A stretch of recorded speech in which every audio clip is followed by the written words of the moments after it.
어떤 사람이 영국에서 영국 대학교 박사 학위를 받았다고 하면서 대학교 교수가 됐습니다.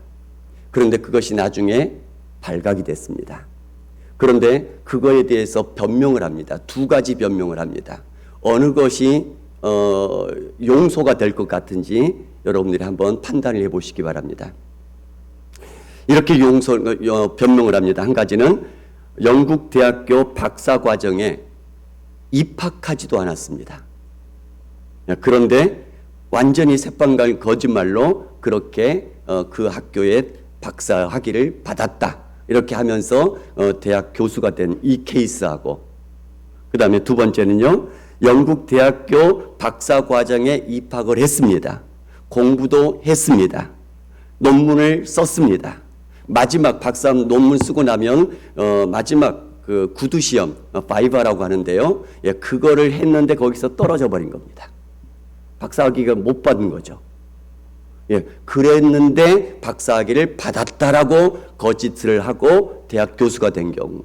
자, 어떤 경우가 용서가 되겠습니까? 예, 둘 다 안 되죠. 둘 다 안 됩니다. 그러니까 완전히 새빨간 거짓말도 거짓말인 거고요.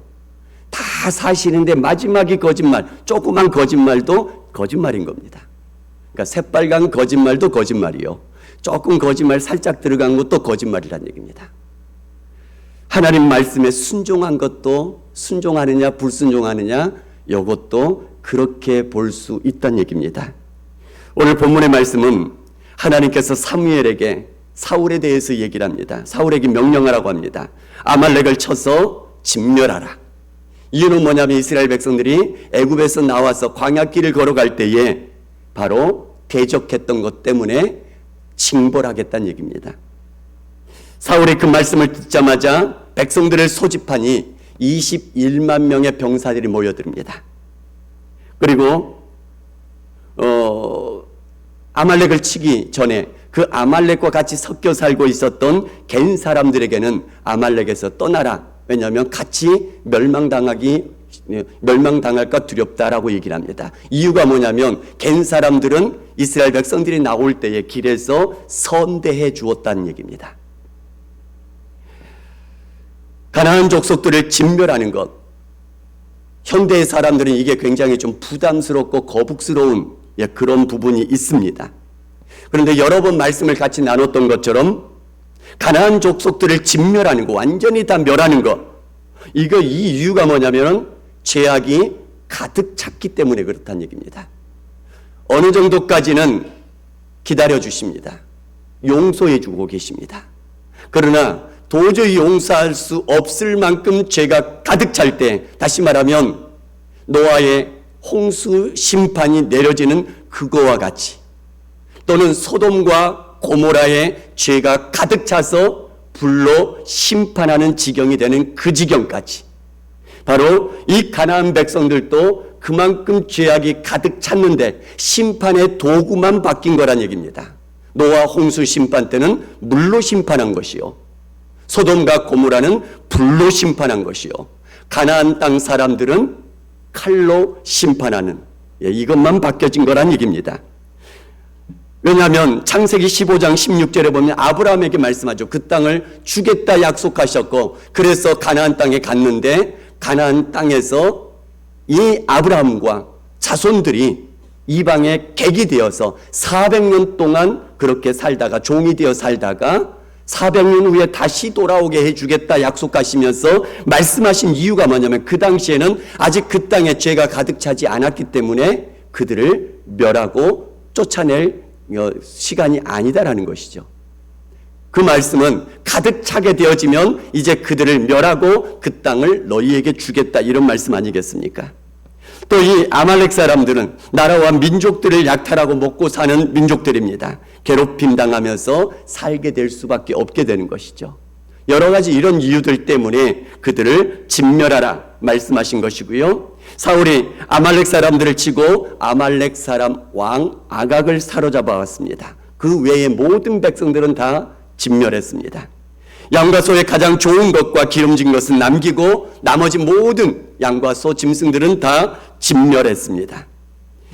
그리고 사울은 큰 전공을 얻고 난 다음에 갈멜에 기념비를 세우고 길갈로 내려갔습니다. 하나님께서 그 모습을 보면서 사무엘에게 한탄하시죠. 내가 사울을 왕으로 세운 것을 후회하노니 그가 돌이켜서 나를 따르지 아니하며 내 명령을 행하지 아니하였다라고 말씀하십니다. 밤새 기도하고 난 후에 사무엘이 사울을 찾아갔더니 사무엘을 만나자마자 자랑하듯이 얘기를 합니다. 내가 여호와의 모든 명령을 행했습니다. 그러자 사무엘이 물어봅니다. 그러면 내 귀에 들리는 이 양과 소의 소리는 무엇입니까? 어찌 된 겁니까? 그러자 변명합니다. 무리가 아말렉 사람에게서 끌어온 것인데 백성이 당신의 하나님 여호와께 제사하려 하여 양과 소들 중에서 가장 좋은 것들은 남겼고 그 외의 것은 우리가 다 진멸하였습니다 라고 변명을 하지요. 여기에서 사울의 마음을 한번 우리가 들여다보길 원합니다. 먼저 오늘 본문 이전에 사울은 블레셋이 쳐들어왔을 때에 사무엘이 이래 동안 기다리라 라고 말씀했는데 그것을 지키지 못하고 자신이 직접 하나님께 번제를 드림으로써 책망받고 왕의 나라가 길지 못할 것이다. 이렇게 경고의 말씀을 듣게 되어지죠. 그리고 오늘 말씀입니다. 하나님께서 사무엘을 통하여서 사울에게 명령하시죠. 아말렉을 쳐서 진멸하라. 이유는 뭐라고요? 바로 길에서 대적했기 때문이란 얘기입니다. 이렇게 하나님께서 말씀하신 이유가 뭘까요? 사울을 시험하기 위해서일 수도 있겠고요. 또는 사울에게 다시 한번 기회를 주는 그런 모습일 수도 있을 것입니다. 이 하나님의 명령을 받아들인 사울, 명령에 즉각적으로 순종하여서 군대를 소집하자 21만 명의 군사들이 모입니다. 작전을 짜고 골짜기에 매복시켰다가 아말렉을 쳐서 모든 백성들을 진멸하고 소와 양도 진멸했습니다. 하나님의 말씀에 순종했죠. 그러는 중에 겐 사람, 이 사람들은 아말렉 중에서 지금 섞여 살고 있는데 떠나라 라고 그들에게 경고의 말씀을 줍니다. 이유가 뭐냐면 그들은 자신들이 그렇게 대적을 받고 그렇게 길에서 있을 때에 겐 사람들은 자기네들을 선대해 주었다는 얘기입니다. 아말렉을 진멸하는 이유가 뭐냐면 애굽에서 나올 때에 길을 갈 때에 이스라엘을 대적했기 때문에 그들을 진멸하라 라고 명령하셨잖아요. 그러니까 사울이 생각할 때에 겐 사람들은 자기네들을 선대해 줬기 때문에 그럼 이들은 살리는 것이 맞다라고 생각한 것 같습니다. 그래서 아말렉에서 떠나서 멸망당한 것을 면하라 라고 얘기를 해서 그들은 떠나가게 되었습니다. 그리고는 아말렉을 치고 큰 전공을 세우고 갈멜에 자기를 위해서 기념비를 세웠습니다. 아말렉 사람의 왕 아각을 살아갔고 나머지 백성들은 모든 진멸했고요. 소와 양의 좋은 것과 기름진 것들은 남겨놓고 가치 없고 하찮은 것들은 다 진멸했습니다. 그리고 변명하기를 좋은 것으로 하나님께 번제 드리려고 죽이지 않고 끌고 왔습니다 라고 얘기를 합니다. 왜냐하면 하나님의 율법에 의하면 하나님께 드린 것은 어떤 것들이라고 얘기를 했죠? 가장 좋은 것들이라고요. 흠없는 것 드리면 안 된다고 했기 때문에 가장 좋은 것 드리기 위해서 끌고 왔습니다 라고 변명을 합니다. 굉장히 신앙이 있는 대답처럼 보이죠. 그런데 하나님의 마음은 다릅니다.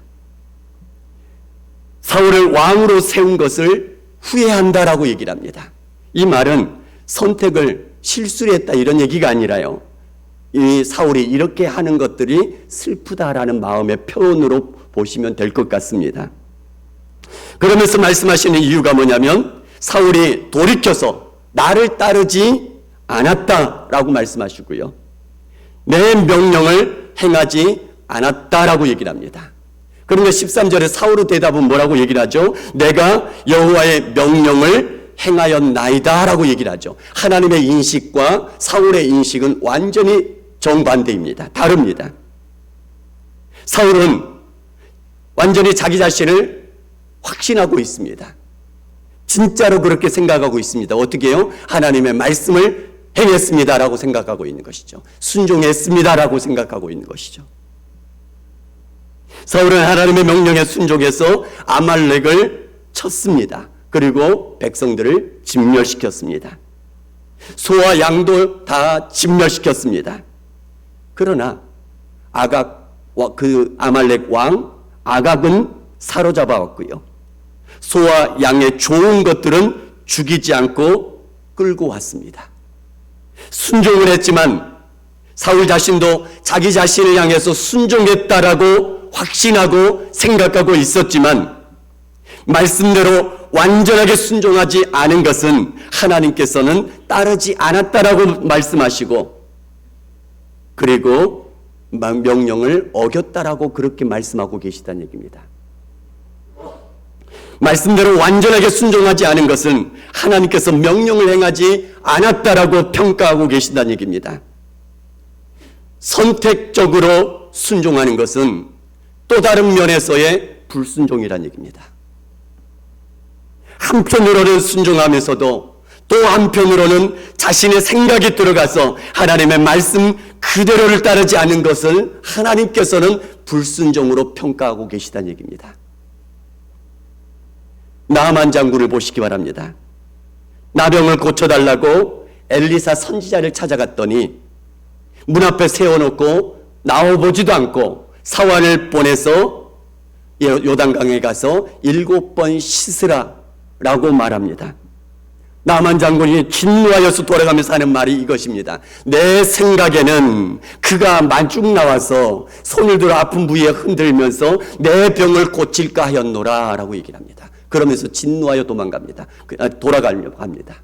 그러면서 또 하는 얘기가 뭐냐면 요단강보다도 바로 자기 나라에 있는 강들이 훨씬 더 깨끗하다라고 얘기를 합니다. 그곳에 가서 씻겠다라고 하면서 자기의 생각을 얘기를 합니다. 모든 사람들의 합리적인 생각을 얘기를 합니다. 왜냐하면 피부에 나 있는 병들은 깨끗한 물로 씻는 것이 정석인 것입니다. 그러나 사환들이 만류하여서 자기 생각을 내려놓고 말씀대로 순종하여 요단강에서 7번 씻었더니 그의 살이 아기의 살같이 깨끗하게 나음을 입었다라고 말씀하고 있지 않습니까? 순종은 내 생각이 들어가는 것이 아닙니다. 사람들의 관습과 합리적인 이성들이 들어가는 것이 아니란 얘기입니다. 하나님의 말씀 그대로 순종하는 것이 그것이 진짜 순종인 것을 믿으시기 바랍니다. 베드로 형제와 야고보 형제가 고기를 잡는데 아무것도 잡지 못했습니다. 예수님께서 그들에게 말씀하시죠. 깊은 곳에 가서 그물을 내리라. 어부에 있어서 베테랑인 그들, 전혀 그들의 상식에 맞지 않는데도 불구하고 말씀에 의지하여 그물을 내리리다 하면서 그물을 내렸더니 그물이 찢어질 정도로 많은 고기를 잡게 해주시는 것이 하나님의 말씀을 향한 순종하는 사람들을 향한 주님의 응답이란 얘기입니다. 사울은 변명하면서 15절에 이렇게 얘기를 하죠. 백성들이 끌고 온 것이라고요. 백성들에게 핑계를 엽니다. 그다음에 당신의 하나님께 제사하려고 좋은 것들을 끌고 왔다고 얘기를 합니다. 그런데 정말로 하나님께 제사 드리려고 좋은 것들을 남겨왔을 수도 있겠지만 우리가 앞뒤 정황들을 보게 되면 그렇지 않은 것들을 발견하게 되어집니다. 왜냐하면 지금까지 계속 봐왔던 것처럼 이 사울은 하나님을 향한 마음들이 없었더란 얘기입니다. 평소에 그 마음들이 잘 없습니다. 좋은 것들을 욕심이 나서 살려왔다가 책명을 받으니 하나님께 좋은 것으로 제사하려 했다고 변명했을 수도 있을 것이란 얘기입니다. 왜냐하면 백성들이 끌고 왔다 이렇게 변명하고 있지 않습니까?